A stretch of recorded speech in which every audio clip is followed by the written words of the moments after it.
अस्सलामुअलैकुम वरहमतुल्लाहि वबरकातुहू। हम बिस्तरी करने के फौरन बाद ये दो गलती कभी मत करना, वरना आपकी जिंदगी बर्बाद हो जाएगी, तबाह हो जाएगी।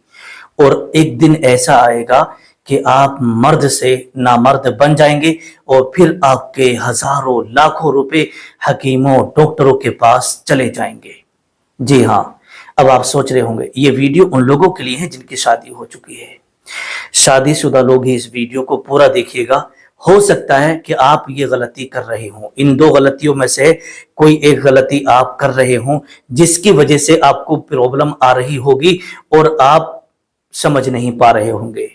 अभी मैं वो दो गलती बताऊंगा, तो जिन जिन हमारे भाइयों ने ये गलती की है या कर रहे हैं, इस वीडियो को देखने के बाद मुझे पूरा यकीन है कि आज के बाद कभी वो ये दोबारा गलती नहीं करेंगे। और दूसरी बात ये, अगर आपसे ये दो गलती हो गई हैं, फिर आप सोच रहे होंगे कि भाई हमसे ये दो गलती हो गई, अब हम क्या करें, तो उसका इलाज भी अल्हम्दुलिल्लाह हमारे पास मौजूद है। पहले आप वो दो गलती सुन लें, उसके बाद फिर मैं आपको इसका इलाज बताऊंगा। आइएगा, देखिएगा, बहुत सारे लोग क्या करते हैं, हम बिस्तरी करने के फौरन बाद, जैसे हम बिस्तरी की और हम बिस्तरी करने के बाद वो ठंडा पानी पी लेते हैं, क्योंकि हम बिस्तरी करते करते उन्हें पसीना आ जाता है और उनका हलक खुशक हो जाता है। बहुत सारे लोगों का हलक खुशक हो जाता है और जब पसीना आता है तो वो जल्दी से ठंडा पानी पी लेते हैं हम बिस्तरी के फौरन बाद। तो अगर आप भी ये गलती करते हैं तो आज के बाद मत करिएगा। क्यों?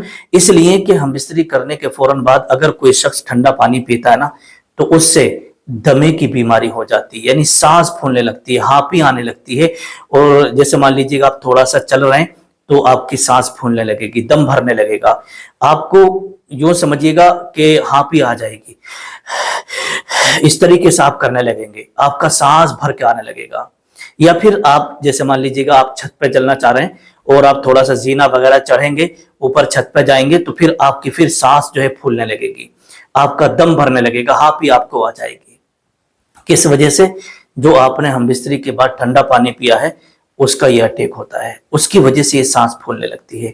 आप सोचते हैं कि यार अभी तो मेरी उम्र 25 साल की है, 30 साल की है, 35 साल का हूँ, 40 साल का हूँ, इतनी जल्दी सांस कैसे फूलने लगी, मेरे अंदर इतनी कमजोरी कैसे आ गई, मैं भागता हूँ तो भागा नहीं जाता, जीना चढ़ता हूँ तो सांस फूल जाती है, ये वजह क्या है?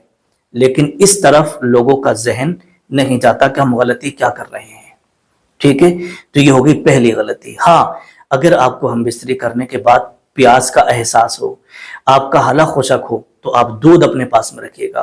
ठीक है, दूध आप पीजिएगा, आपकी प्यास भी दूर हो जाएगी और आपको फिर दोबारा हम बिस्तरी करने की ताकत भी आ जाएगी। और जो आपने हम बिस्तरी अभी की है ना, और जो मनी आपकी खारिज हुई है, जो कमजोरी आपकी बॉडी में आई है, दोबारा से वो ताकत आपकी बॉडी में आ जाएगी। अब आइएगा, ये पहली गलती हो गई। तो हम बिस्तरी करने के फौरन बाद आपको भाई कभी भी पानी, ठंडा पानी नहीं पीना है। अगर प्यास लगे तो दूध अपने पास में रखिएगा, वो आपको ताकत भी देगा और आपकी प्यास भी बुझ जाएगी। ठीक है, अब ये पहली गलती हो गई। और दूसरी गलती ये है कि बहुत सारे लोग जैसे हम बिस्तरी से फारिग हुए और फौरन ही वो पेशाब करने के लिए या लैट्रिन बाथरूम में चले जाते हैं और जाने के बाद वो अपने नफ्स पर ठंडा पानी डाल लेते हैं। जब नफ्स पर ठंडा पानी आपने डाल लिया तो उससे जो है नफ्स की नसें बिल्कुल कमजोर हो जाती हैं और नसों में ढीलापन आ जाता है और स्टैंडिंग पावर बिल्कुल धीरे धीरे करके खत्म होने लगती है। अब आप सोचते हैं कि यार ये नफ्स में ढीलापन कैसे आ गया, नफ्स में कड़कपन नहीं रहा, हम बिस्तरी के लिए जाते हैं दोबारा तैयार नहीं हो पाते।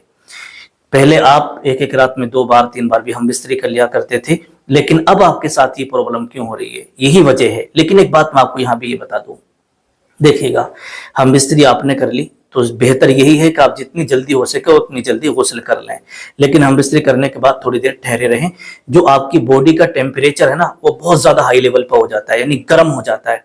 आपकी बॉडी का टेम्परेचर जब हम बिस्तरी इंसान करता है ना, तो बहुत ज्यादा हाई लेवल पर हो जाता है।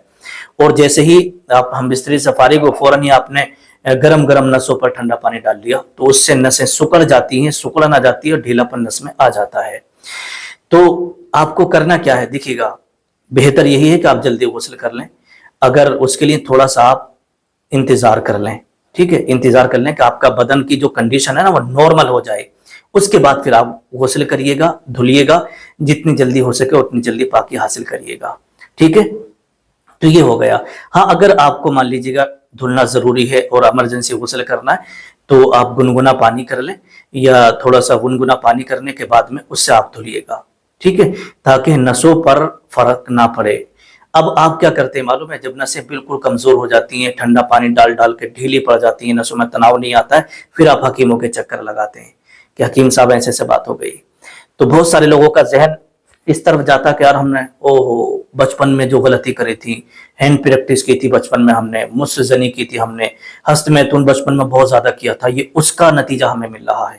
تو لوگوں کا ذہن وہاں پہنچ جاتا بچپن میں, لیکن پتہ یہ چلتا ہے کہ بچپن میں جو آپ نے ہست میتون کیا تھا, اگر وہی کمزوری اگر آپ کو ہوتی تو شادی سے پہلے ہو جاتی, اور پھر آپ کی جب شادی ہوتی تو شادی میں آپ پھر بیوی کا حق ادا نہیں کر پاتے, آپ بیوی کو خوشی نہیں کر پاتے, نسوں میں ڈھیلا پن ہی رہتا. لیکن جب سب کچھ شادی کے بعد ٹھیک ٹھاک چل رہا تھا, اچانک آپ کے ساتھ میں یہ ڈھیلا پن نفس میں آ گیا, ایک کمزوری آ گئی, تو آپ کا ذہن بچپن میں جائے گا, ٹھیک ہے, لیکن یہ جو غلطی آپ کر رہے تھے اس طرف آپ کا ذہن نہیں جائے گا, ٹھیک ہے.